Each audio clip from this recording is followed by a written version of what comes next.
Yes, Peter, thank you ever so much for joining us to discuss the ongoing trade situation. We will bring you more updates from the Indian delegation in Washington, D.C. and any further developments that we get from other nations ahead of that August 1st deadline.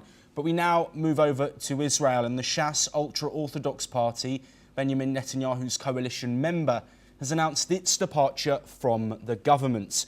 This is due to disagreements over a proposed law that would grant broad military draft exemptions to its community. This follows a similar exit earlier this week by another ultra-orthodox party over the same issue. With Shas leaving, Prime Minister Benjamin Netanyahu's coalition has been reduced to a minority in Parliament, complicating his ability to govern effectively. Despite its exit, Shas has stated it does not intend to undermine the coalition actively and may support it on certain legislative matters, while also not seeking to trigger the government's collapse. Well, a big development here with huge potential ramifications. Joining us to discuss those, Yossi Kupawasa, an Israeli intelligence and security expert who is live joining us from Tel Aviv. As always, Yossi, thank you for your time. How significant is this move? A second ultra-orthodox party pulling support, leaving Benjamin Netanyahu with a minority government?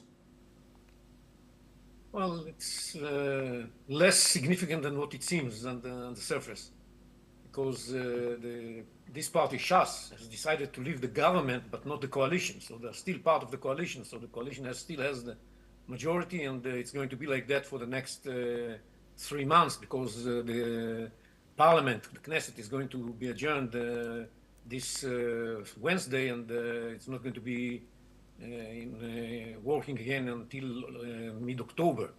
So it's and you cannot topple the government during that period of time. So it's just a show of dissatisfaction on behalf of the Shas party and other parties that left the government but are still part of the coalition. So it's not that significant as it seems, but it reflects a real debate about whether those young people who spend their time studying the Bible are going to be able to be exempted from military service or not. And yes. How many of them are going to enjoy this benefit or not. And these are issues that are very much in dispute in Israel.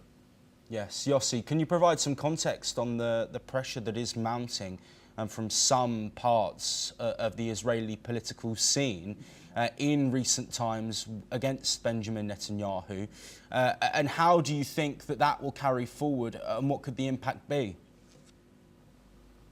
Well, I think that there are conflicting pressures on this issue of mobilizing the ultra-orthodox youngsters.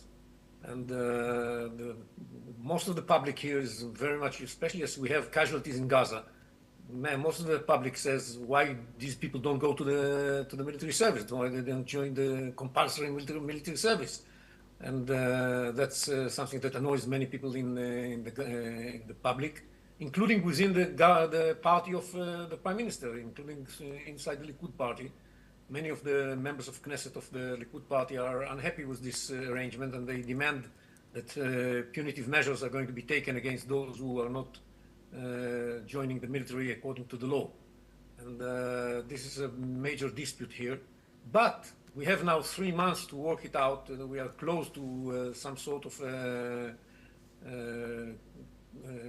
agreement that would allow most of the Orthodox youngsters to join the military, but not all of them, and would state which kind of punitive measures are going to be taken against those who are not going to do that. So if they manage to use these 3 months in order to work out this agreement, this new law, then we shall see the government reunited by October. If not, then the government may collapse in October, and we're going to have early elections.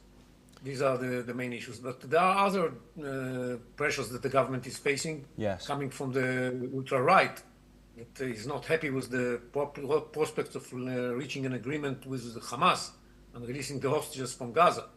And this is another issue that the government has to grapple with. it's not an easy time for Netanyahu from that point of view. Yossi Kupawasa, thank you ever so much for providing that insight and joining us. We will, of course, continue to bring you all the developments from